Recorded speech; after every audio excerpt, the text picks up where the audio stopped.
guys, what's happening? It's Santos here again. I'm back in Star Trek Online. I'm saying back. Yeah, I'm doing this playing Stowe right now. As you can see, I'm not in space. I'm actually on ground. And yes, I did change my character's outfit again. There's a story to this outfit. But yeah, so we're on Kabali Prime. Because I was looking at the remaining missions I've got to do. I've unlocked one here at when I hit 58.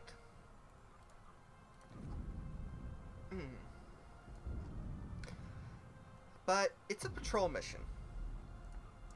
And I need 112,000 XP. This only rewards 4.5k. And not that good loot. But unfortunately, I can't skip, because the next one doesn't unlock till 59, and after that, it's level 60. So what I've been doing is off camera, grinding to 59 and a half. I'm slowly but surely getting there. Thankfully, I've had a lot. I have a backlog. So I'm on Kabali Prime. Because I figured, since I got a grind, why not finish the story arc here on Kabali? So let's go take care of that. But as for this outfit, this is an outfit I have used for every single one of these little zones when I first played through it. So why break? We can't stop until the. I'm sorry, but could you return later? Okay. We can't stop. Well, let's go talk to Harry Kim. I've discovered a few interesting things that can help us with the Kabali. Do you have anything on your end? What? Well, that makes complete sense, actually. Why else would the Kabali, nomads who roam the quadrant in search of bodies for rebirth, who can't reproduce without those bodies, suddenly decide to settle down on a planet? Unless there was a supply of bodies there. We have to confront Cano about this. And Dralia needs to know too. This could be... You're right. We won't get anywhere without proof. I've been thinking. Our only way to find out what the Kabali are hiding is through the Vaadwaur. We need to find out where they're focusing their attacks, and then why. That may be able to shed some light on the situation. Okay. Yes. My crew was looking into why our signal jammers weren't working, and we found that the Vaadwaur have comm beacons in all of their camps that act as a miniature subspace array. They can't be jammed because they're shielded, and they provide all the Vaadwaur need for controlled, secure communications. Ingenious, really. I wonder if the Starfleet Corps of Engineers could whip up something like that for us. If B'Elanna were here, I'm sure she could. Anyway, if we could place a trace on one of the Vaadwaur beacons...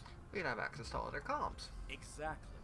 Once we find out where the Vaadwaur plan to attack, we can reinforce the Kabali and find out what, if anything, they're hiding. There are 4 communications arrays in the trenches area. Planting a trace on each of them should allow the engineers on your ship to spy on the Vaadwaur. Okay. Alright. Weapons out. Let's go have some fun.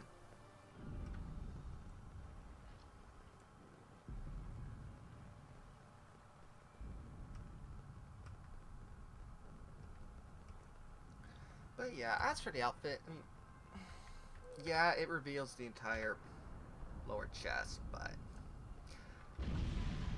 trust me, there's people, and some people might consider it I'm sexualizing or objectifying. No, I'm not. Do you see me running around in a miniskirt? Do you see me running around with the 7 of 9 high heels? No. Back when I had a roleplay bio on this character, she was a combat medic, tunnel rat, because of her size. Because honestly, she's tiny. She's small. Oh, right, combat. She was a medic for her detached unit. Yeah, I used to roleplay with her. Never actively engaged, but we just hung out. You meet a lot of interesting people. Oh, you're gonna do that, huh? Okay, I'll just focus fire your ass. But yeah, she was like the old, in Vietnam, the tunnel rats. He was usually the smallest person in the unit, got to go explore the Viet Cong tunnels. That was her job, aside from being the unit's medic.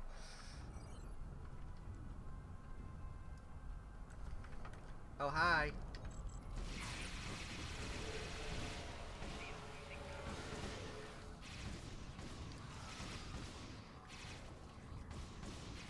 And heal.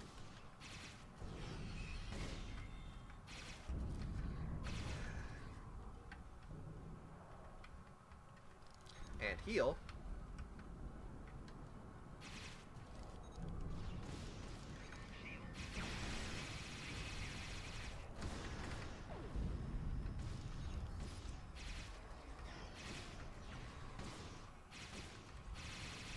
So yeah, there was that.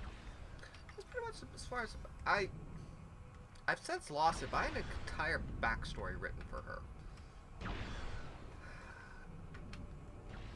I got bored at work one day.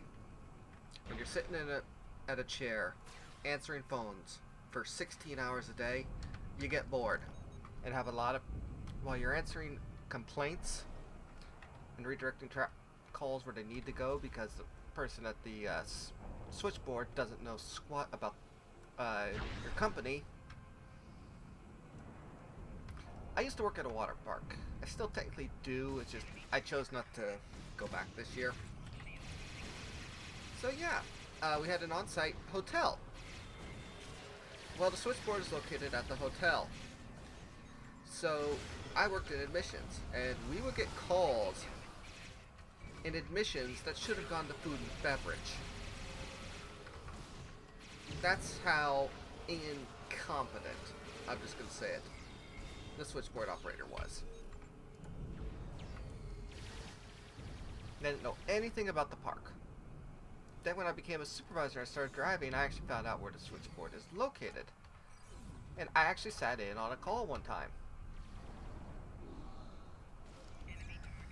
Oh. Hey, hotbed.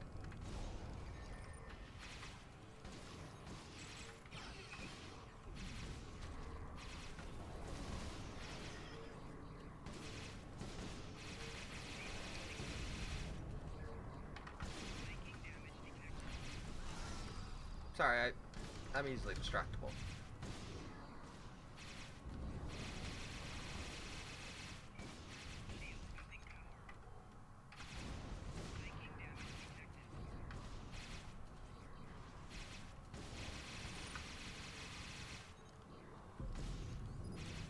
Alright, that's it. Z.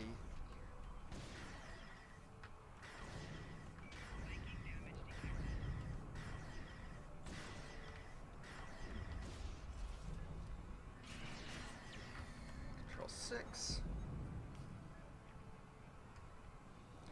Where's my other officer?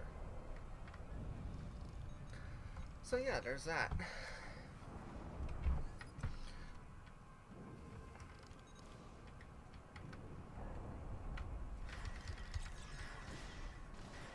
So yeah, I was actually sitting in because I was waiting for a transfer to come in. So I was just sitting there waiting. So she answers the call because I'm just there waiting. So they answer the call.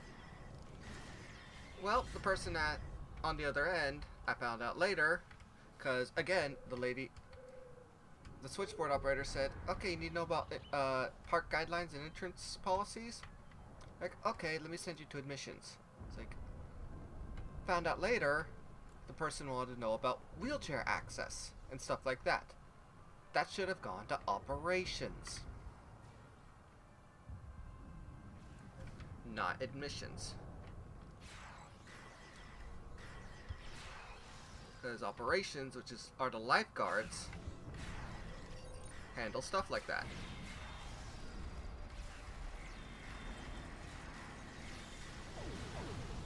But to this date, my favorite story about stupid customers has to be,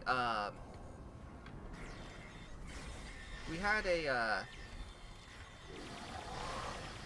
major flood happen overnight one night. So, we're there. I make it in. Main road's closed, but thankfully I know back roads. So I take some back roads in. It's like, okay. So I'm out walking around, just patrolling the area, directing traffic, telling people we're closed. I have one guy come up And he goes, how much is mission? It's like, sorry sir, we're closed. It's like, what? You mean just a little rainfall shut you guys down? It's like, no sir. That little rainfall put half the park under 8 feet of water. It's like, oh come on, you guys could still open. I ended up having to escort him to the lower area of the park and show him the fact that there was 8 feet of water flowing through the park from the nearby creek. And I'll just say this. From where the creek normally sits to the bank of the in its banks to where the park actually is about 10 feet. There was 8 additional feet, so there was 18 feet of water flowing through that river. Where do I need to go? This way. So yeah. I mean, seriously, people? Plus the fact that the main road leading to the park is flooded under 6 feet of water. It's a pretty good chance the park's gonna be closed. We were able to get one area of the park up and running the following day, but people weren't too happy about that. Like, well, what do you want us to do? We can't control Mother Nature.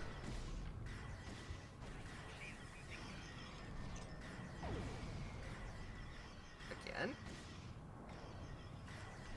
Okay.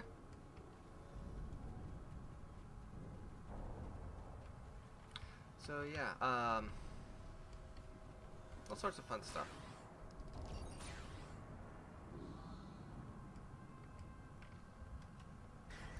My favorite is well,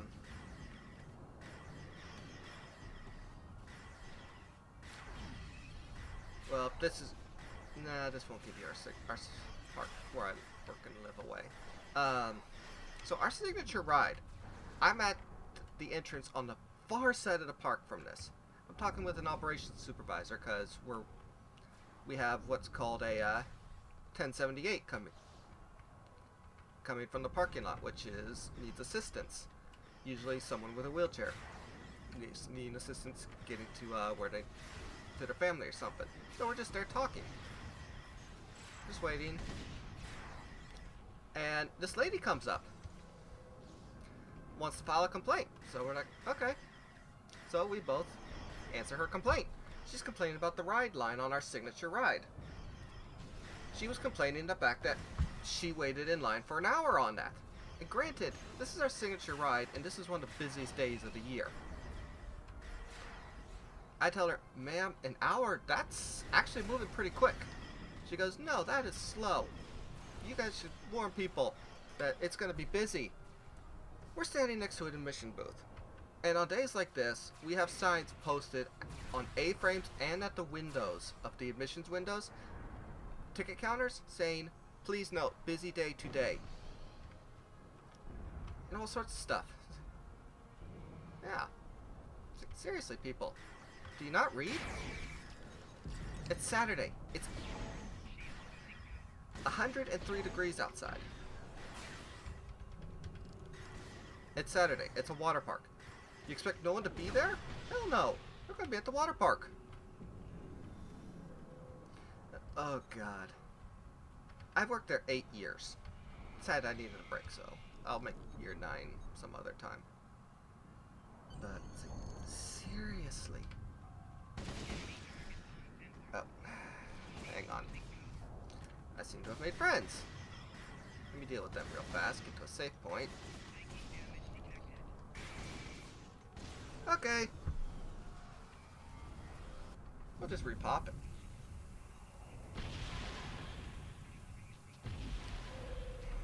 Do I actually have to go all the way back up there? Oh, no. Okay. Yeah, I've got an Orion on my crew.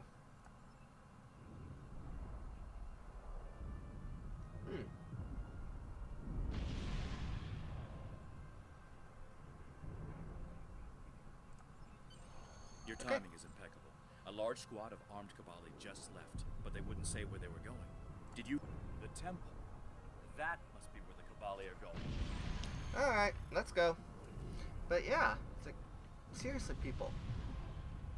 And like, we sit there arguing with this lady for a good 10 minutes before, thankfully, I get a radio call, so I have to leave. And the operations supervisor who was there with me, the wheelchair assistant, person that needed assistance, shows up. So thankfully, we're able to ditch this lady. Just tell her we've got to go. I give her a comment card and send her on her way. Like, wish we could help you, but we can't help stupid. We don't say that, but damn, I'm getting my ass handed to me. There's got to be a closer spawn point. Oh, what's this?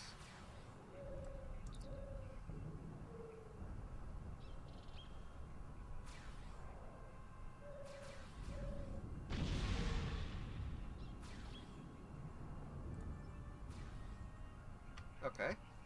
Huh. So yeah. I don't know whether to classify this as vlog or a podcast-esque style, but because I'm just randomly and incoherently telling stories about my time at the water parks.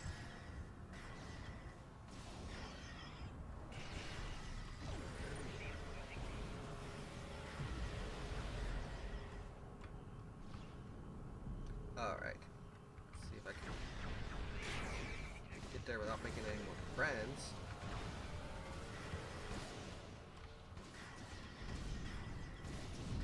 Nope, making friends.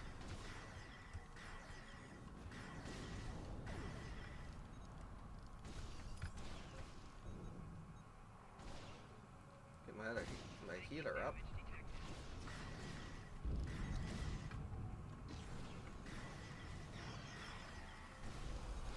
The one problem with Starfleet weaponry, it has to have a stun setting. Not everyone is as nice as Starfleet. They're out to kill. We should return the favor.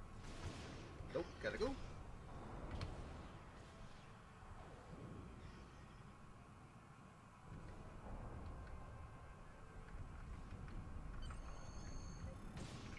The temple is...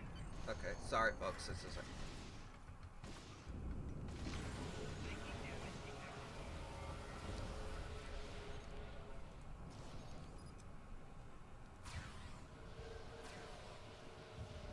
I just need to get inside, so. Begin Dragon's Teeth. Okay. Alright, so that's what this one's gonna be called, the Dragon's Teeth. But yeah, it's like...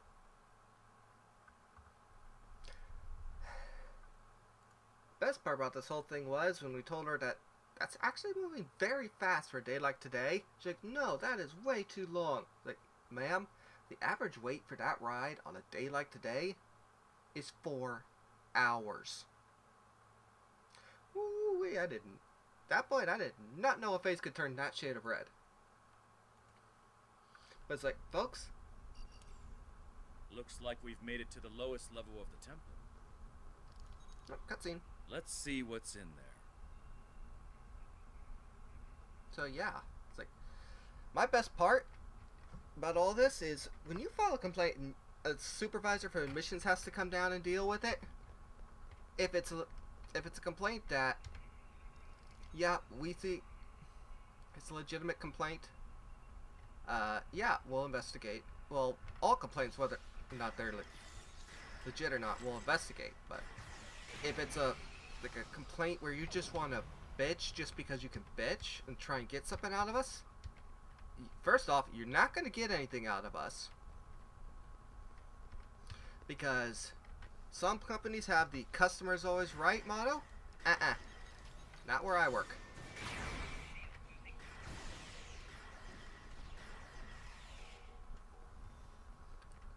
So yeah. Like, that's my motto. Here's my motto for dealing with customers. The customer is an idiot. The customer is not always right. The customer only thinks they're right. Oh.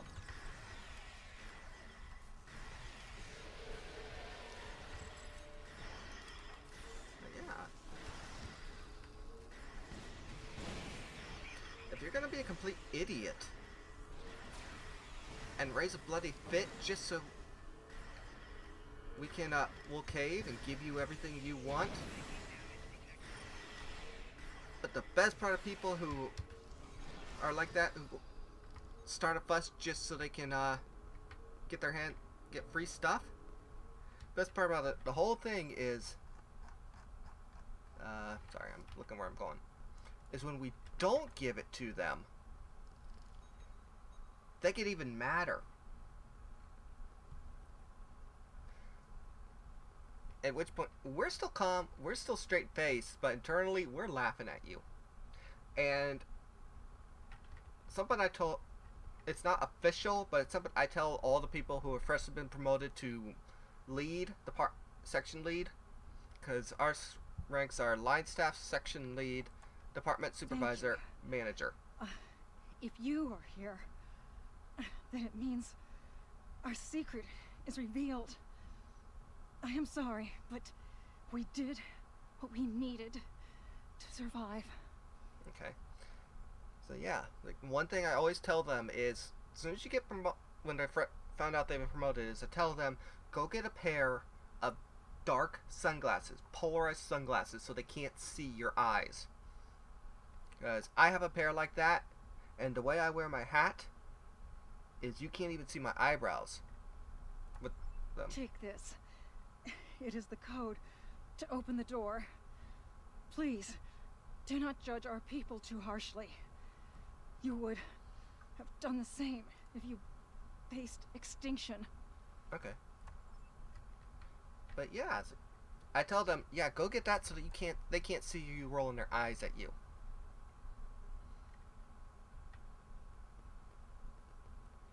Interesting. So now what? That's a lot of stasis pods.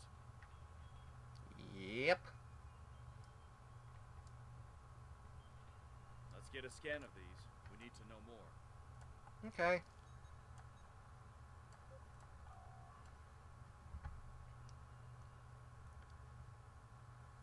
Massive storage for non-military boudoir.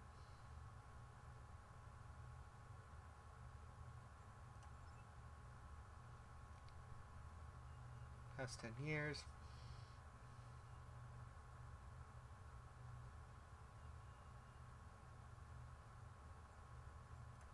Huh.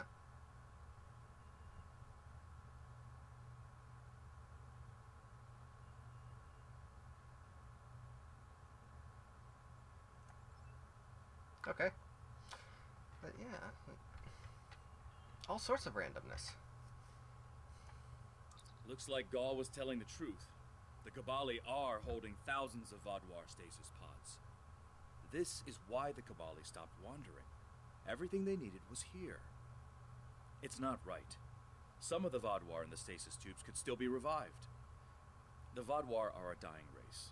Their methods may be extreme, but they're doing what they think they need to do to survive, just like the Kabali are. Even if they stop using it, he's not going to end the war. Given the Vaadwaur's past, I guess a ceasefire is too much to hope for. Regardless, we need to take this information to the General and get him to explain why they hid this from us. If the Kabali had been upfront with this from the start, we could have figured out a better solution for this. Okay. And we're going to do the cheap method of getting back there. It's called aggro everything. Aww. You've both returned. General, we know about the temple. When were you going to tell us? Secrecy protected our future, Captain. How are we supposed to help you if you won't even tell us what the problem is? That's enough, Captain.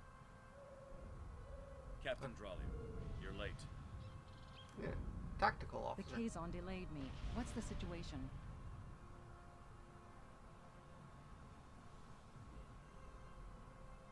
Hey, my character's I talking. see. Captain Kim, no matter our personal feelings, we must follow the Prime Directive. We are not here to change the Kabali culture. We are here to protect them. We'll talk more about this in private. I'm sure we'll see you again soon.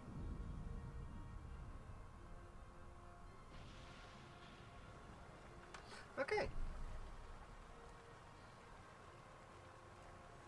Well, let's go turn this in. Collect our reward, and that'll be a video. Next recording session, I'll probably share more stories. Or more horror stories from the park. And I've got I'm plenty to sorry go. for everything. We never should have lied, but you're an outsider. And we've learned from past experience that not everyone can accept or even understand what we accept as necessary. I couldn't risk losing your support. It won't happen again. I'll give you all the information you need. The Vadwar will not stop, even if we return the remaining stasis pods. You know they won't. Look what they've done to the Turret. Even the Krenin have fallen. I'll give you some time. We'll talk again when I have more information on our next move. Okay. We can't stop until the Vadwar leave our world. Who are the Krenin? Huh. Before we begin, I must apologize on behalf of the Kabali people. Nice. We meant no harm in using the Vadwar. When we found the stasis pods, Okay. we can't stop. So, join me next time when we do, hang on, let me just drop this. Yeah, join me next time when we do, what was that again? We can't Data recovery. Till then, I'm Thanatos. Peace out. And next time, more horror stories from the water park.